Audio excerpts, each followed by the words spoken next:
Halo Sobat Oren, balik ketemu lagi bersama gua Ferry Irawan di channel Oren, di mana kalian bisa dapat info-info menarik mengenai dunia petualangan. Sebelum itu, gua dan kru channel Oren mengucapkan selamat Hari Raya Idul Fitri, minal aidin wal faizin, taqabbalallahu minna wa minkum, taqabbal karim. Mohon maaf lahir batin. Episode kali ini gua akan menjelaskan cara packing yang aman dan nyaman menurut gua pribadi sih. Karena packing itu adalah teknik atau seni untuk menyusun barang. Jadi semua orang pasti punya ini sendiri-sendiri. Nah, tingkat kenyamanan pasti berbeda.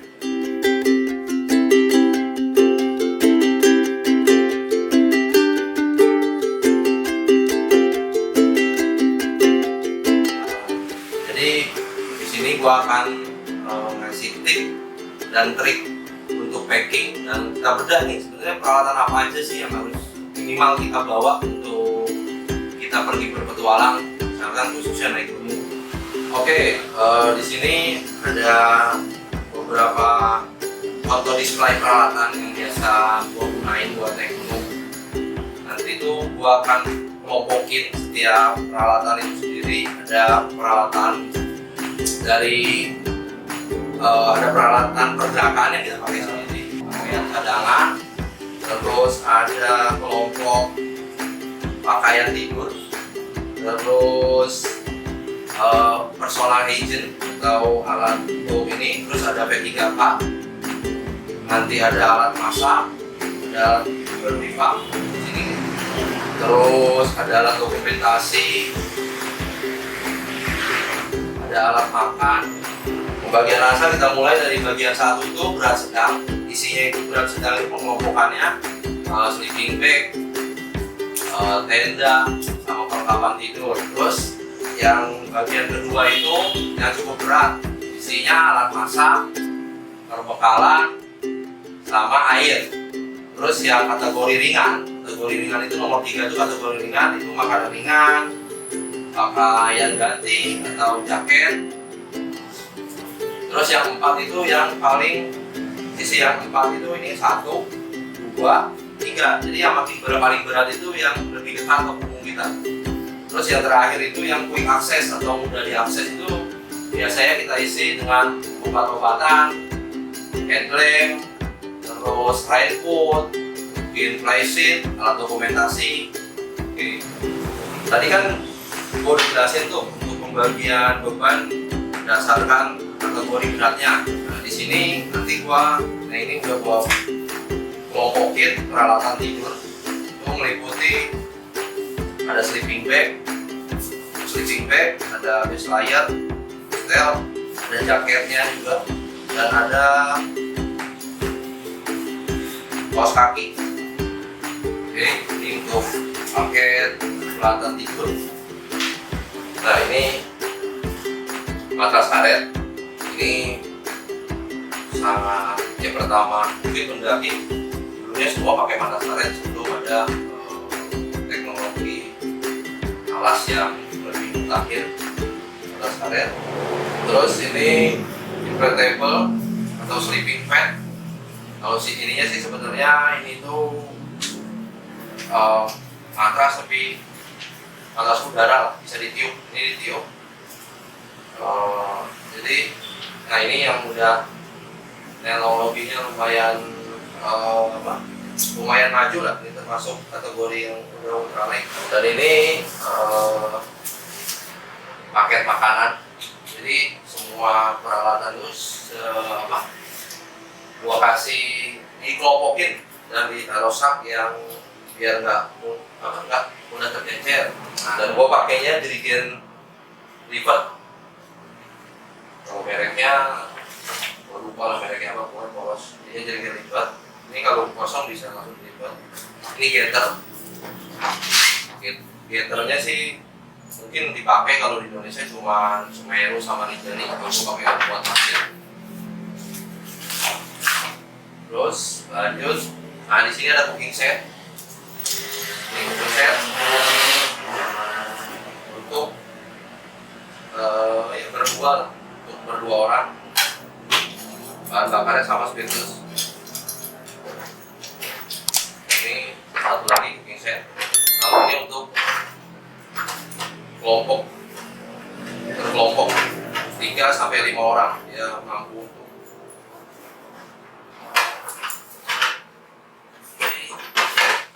Terus ini botol spiritus ya, jadi bisa diamankan lah. Jadi pada saat kita nggak gunain kita bisa kunci. Cuman ini ya udah modifikasi karena aslinya nggak pakai kodi gitu. Terus ini karena gue suka ngopi, gue pakai kopi maker. Nah, ini berikutnya ada ketelnya, bisa buat ketel, buat air panasnya. Tuh, bisa tutup. Ini buat silindernya.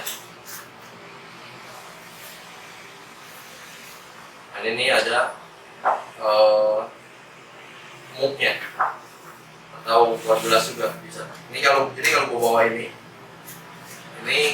gua nggak bawa gelas lagi dan nggak bawa ketel. Jadi ini banget.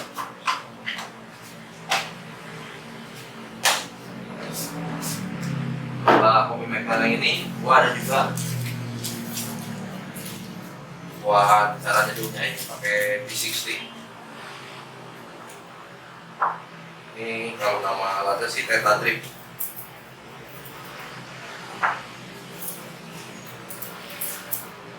Jadi cukup simpel dan ringan. Nah, ini tangkir kalau sini. Siap, buat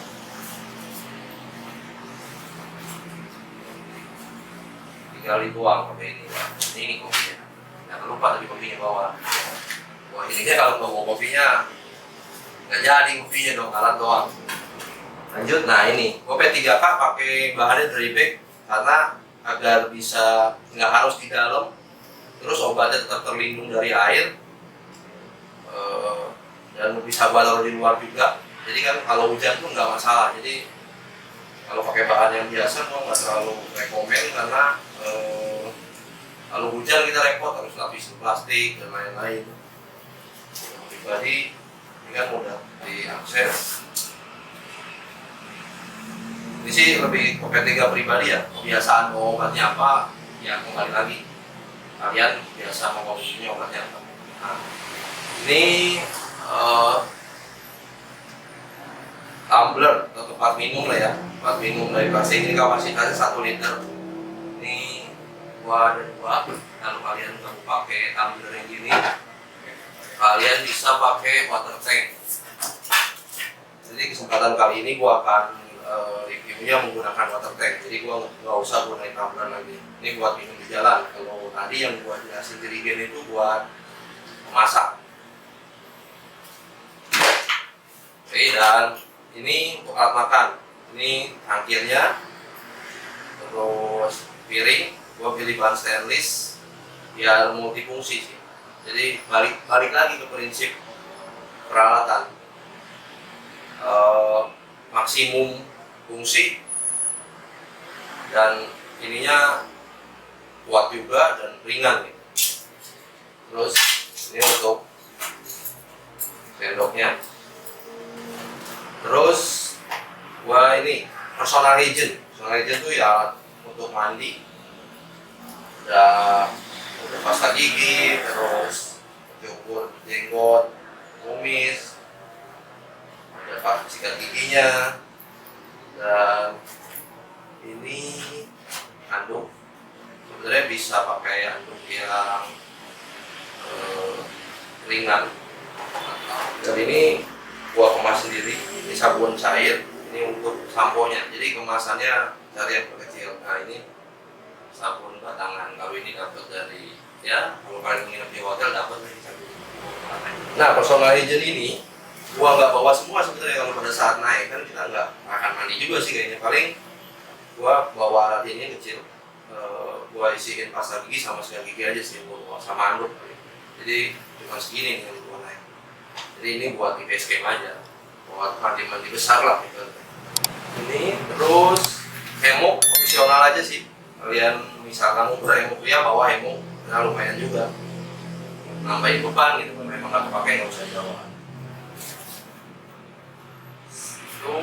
Terus gua sih saranin bawa tisu kering aja. Kalau kalian perlu tisu basah, si tisu kering ini dibasahin.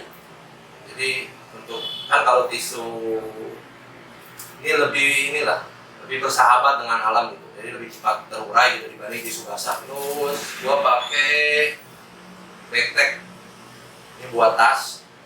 Jadi nanti di tas gua kasih backpack ini namanya Komeng. Lu tahu Komeng kan? Salah satu ini juga ini Oren. Nah, backpack, alat dokumentasi, terus dokumentasi gua pakai kamera atau pakai handphone. Terus gua bawa powerbank juga. Satu ini cuma kapasitas 1000 mAh cukup. Kalau kita ini harus bawa peta juga gitu. Kalau cuma bawa kompas juga, ya paling enggak ini berfungsi lah buat nunjukin arah kiblat. Paling minim itulah, di samping ini arahnya, kalau biar lengkap sih pakai peta. Dan ini selalu pasti gua kasih tempatnya sendiri. Dan satu lagi, ini headlamp. Kenapa headlampnya gua kasih box? Karena headlamp itu riskan gitu. Riskan dan sangat krusial gitu. Apabila headlamp rusak, lu kebayang kayak apa kalau headlamp rusak terus apa patah atau gimana, makanya gua masukin ke dalam box. Di box ini ya ada headlamp, ada cadangannya juga. Ini tali buat nih, kalau tali komando istilahnya. Gua kalau pakai sepatu celana panjang sih gua ikat sama ini biar kaca tinggal gampang masuk. Tapi kalau headlamp sebelum dibawa lu cek dulu, wah nyala kan? Oke, berarti oke. Kalau udah nyala baru masukin. Terus ini sendal. Gua bawa sendal ini buat di camp. Ini cukup ringan juga, walaupun bukan sendal jepit. Ini sendal gunung yang kemarin di obrolan sebelumnya kayaknya dibahas juga. Sendal gunung tuh buat di jalan apa? Ini sendal gunung tapi mau buat di camp. Jadi sobat semuanya memang ada tempatnya biar memudahkan kita dan terjagalah si peralatan itu sendiri. Oke. Ini topi, nah, cukup panas biar pakai topi. Ini jaket bulu angsa, lumayan gede sih, ringan ya, nggak terlalu ringan-ringan amat. Dan gua pakai raincoatnya cukup besar, tapi aman lah. Bisa juga sih kalau alternatif kalian pakai raincoat, karena sekarang banyak juga ada yang lebih kecil. Dan gua bawa 2 trekking pun. Ini pakai USB, ini buat handphone, buat powerbank atau lainnya, buat duit dan lain-lain. USB. Terus gua pakai dry bag, tapi bahannya bahan Gore-Tex. Tapi warnanya pink, tapi nggak apa-apa lah, warna mah nggak penting, yang penting fungsi. Gua kebetulan kesempatan kali ini gua pakai Futura Vario 45+5 SL. Ntar gua iniin cara packingnya lah. Simple nih. Gua senang pakai ini karena cukup efektif. Sekarang kita kembali ke inti konten ini, itu cara packing atau seni menempatkan barang di ransel. Kita bedah sedikit-sedikit ya ranselnya. Nah ini ransel ini yang gue suka itu ada kompartemen untuk bagian bawahnya. Ini kalau bisa dilosin ke bawah atau kita pakai pada di kesempatan kali ini gue akan coba mensimulasikan yang dipakai kompartemen agar barang yang di bawah itu quick access, mudah dijangkau. Gua akan masukin tendanya dulu. Sebelum dimasukin, kita ambil remnya. Rem sama pasangnya.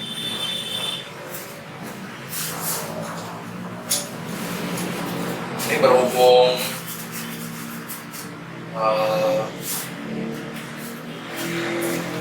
kantongnya udah bahan waterproof, jadi gua nggak lapisin lagi dengan plastik atau draping, langsung kita masukin aja. Nah, oke, tutup dulu. Tenda masuk. Kendorin dulu semua, ya. Masuk draping, ada dulu. Kita masukin draping tadi.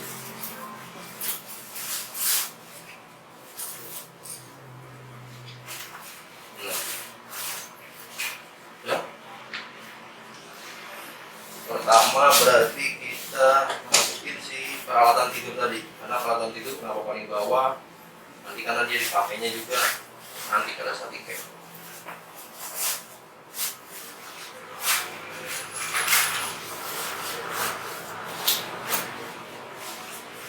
Selanjutnya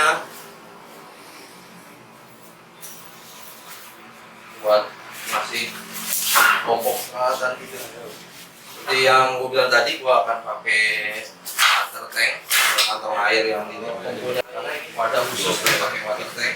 Ini gue masukin dulu. Terus ini ada velcro nya buat ngikat si water tank tadi.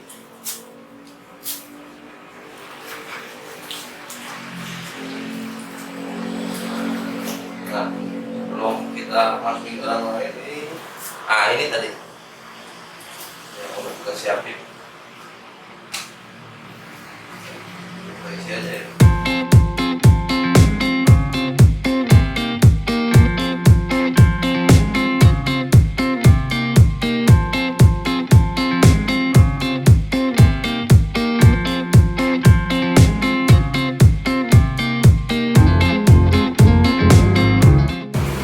Ini berarti barang yang riskan basah kalah.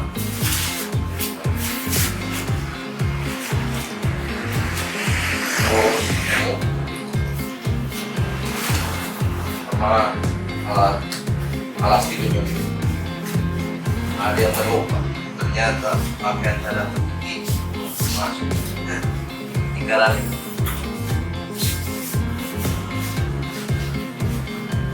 Oke, sudah kepek. Langsung dikunci aja buat drivingnya.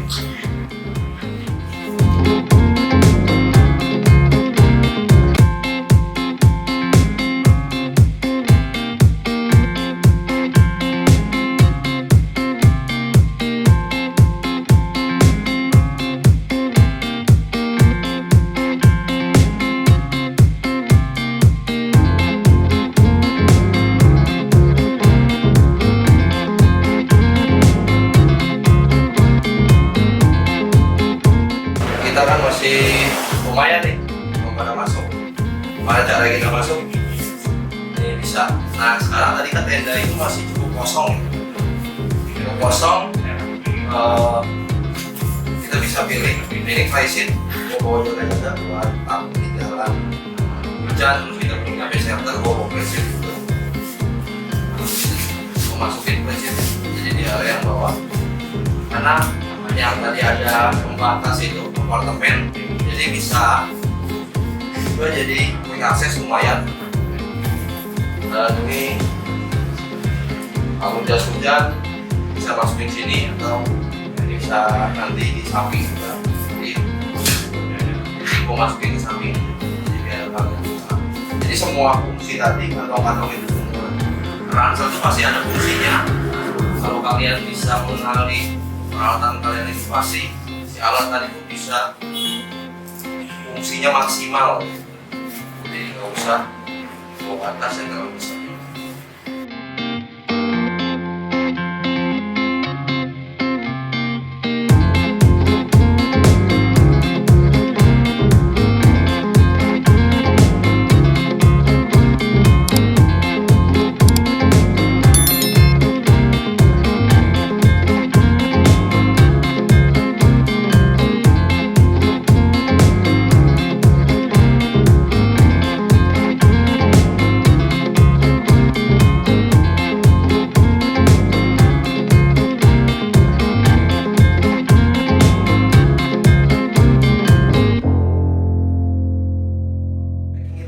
sebenarnya pada dasarnya si ransel itu pasti bisa berdiri sendiri. Ini bisa berdiri sendiri, tanpa harus kita.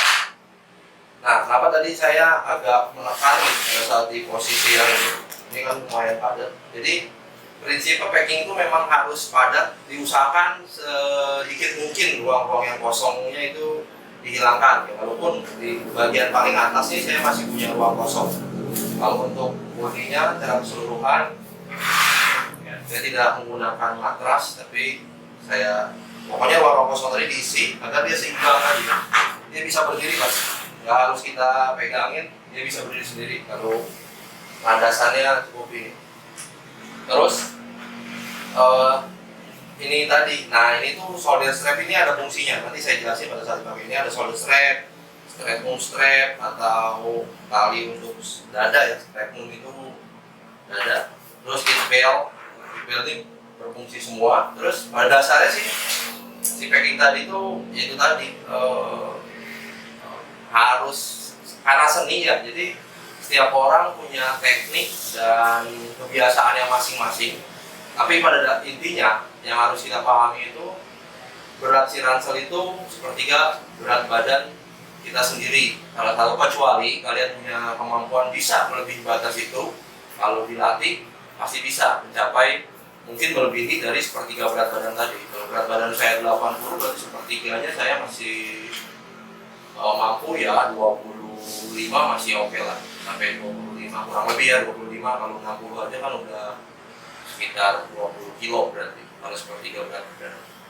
Jadi gitu. Nah, dan saya akan coba pakai ranselnya.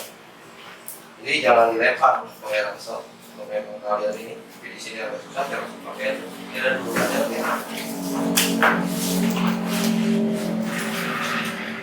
Oke. Tadi yang saya jelasin hip belt. Nah ini fungsinya hip belt. Yang fungsinya itu buat ngebagi berat di otot perut sama panggul ini biar nggak terlalu lelah. Nah ini untuk shoulder strapnya sendiri kita tarik. Ini tuh fungsinya menjauhkan dan mendekatkan si ransel dekat atau jauh dengan punggung kita. Terus platform ini harus dipasang. Mungkin kalau awal-awal biasanya kita pakai ini tuh ngap, padahal ini tuh tujuannya bisa membagi. Jadi bebannya kita bisa pindahkan. Nah pada saat shoulder strapnya jauh, bebannya ada di punggung kita. Terus kalau pada saat ini, jadi si ini tuh bisa istirahat, recovery sejenak. Pada saat gitu ini kita tarik lagi, berarti kembali lagi bebannya balik ke punggung kita gitu. Ke pundak, sorry bukan punggung, pundak kita. Ini balik lagi ke body, sejauh kan? Goyang-goyang. Terus tekan, nah ini balik. Nyari tekan pundak kita. Perutnya nggak terlalu ini. Ini bisa dikendori juga. Otomatis semua beratnya di sini. Pada saat ininya kendor, si hip belt tadi kendor, berarti otomatis di pundak kita. Tapi pada saat ini kita kencengin, kebagi punggungnya. Kalau kita mau istirahat sejenak bisa kendorin aja. Shoulder strapnya tadi. Caranya, dan ngendornya cuma dicongkelnya. Oke, cukup sekian Sobat Oren. Simulasi packing yang saya tadi praktekkan, menurut saya selama ini, menurut saya cara packing saya buat pribadi saya cukup aman dan nyaman. Tapi itu tadi, balik lagi, packing itu adalah seni menyusun barang. Jadi setiap orang pasti punya seninya masing-masing. Kalau ada yang kurang jelas tentang metode packing yang saya simulasiin, kalian bisa komen di channel Oren Adventure Clip ini. Dan jangan lupa kalian like, subscribe, juga nyalakan tombol notifikasinya dan share ke teman-teman kalian agar ilmu ini dapat berguna. Oke, anak ibu kita bawa semua. Salam.